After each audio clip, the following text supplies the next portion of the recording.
In today's video, we're going to be talking about one of the world's most hated on AK-47s and if the hate is actually warranted. This is an icebreaker video, folks, on the Century Arms VSKA. That's right, I own this. I paid for it with my own money. The bullets I shoot out of this were paid with by my own money. The objective of this review is to give you my honest opinion on owning this firearm. Now, this is an AKM made by Century Arms. We already know the model, the VSKA. You're here. You want to know more information about it. Now, let's just kind of start off on what I like, what I don't like about it. We'll talk about the history of Century Arms and previous examples of the AK-47 that they've manufactured. And we'll talk about my experience shooting this rifle and this model. So with that said, right out of the gates, I didn't really care for the synthetic stock on the base model of this rifle. It was too smooth. It was uncomfortable to me. The positive side, it's pretty lightweight.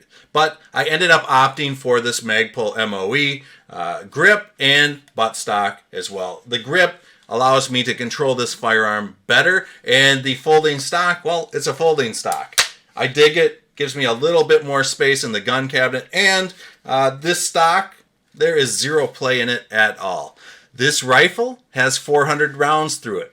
This qualifies me to at least make an icebreaker video on this rifle. I know it's not a 5,000 round review, not a 10,000 round review, but I plan to document my experience with this rifle going forward. So if you want to keep tabs on this model, my experiences with this rifle, subscribe, hit that like button.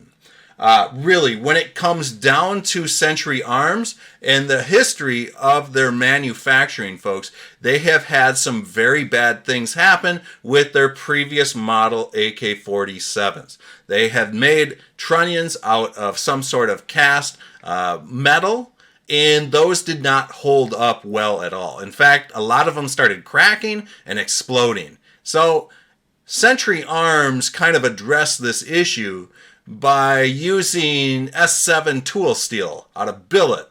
And basically what they did was they machined their trunnions out of this material.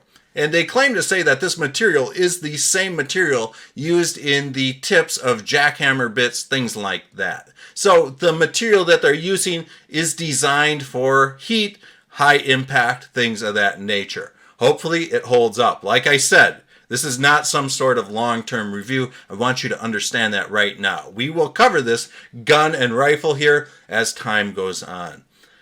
So with that said, really when I got a chance to shoot this rifle, I couldn't really say anything bad about it. It's got 400 rounds through it, 0 failures. And I will say that one of the other things I was kind of reading in the forums is that people were complaining about the ejection path of the shells.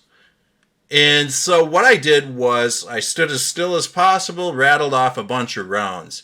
And what you guys can see is when the shells get expended from the chamber, they really arc upwards nicely, and they kind of all bounce off or really get near this wooden cross member of the roof at the shooting range.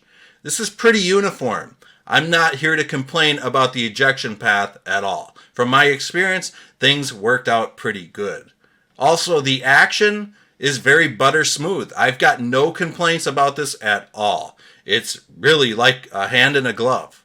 So when it comes down to it, the first 400 rounds through my VSKA have been pretty good. I've got no complaints about this rifle at this time other than the furniture that it came with. But like I said, subscribe, like the video if you want to follow along on this rifle's journey. We'll be zeroing it in the next video, 500 rounds to 1,000 rounds at the 100-yard range. So with that said, thanks for watching the video, and we'll see you guys all in the next one.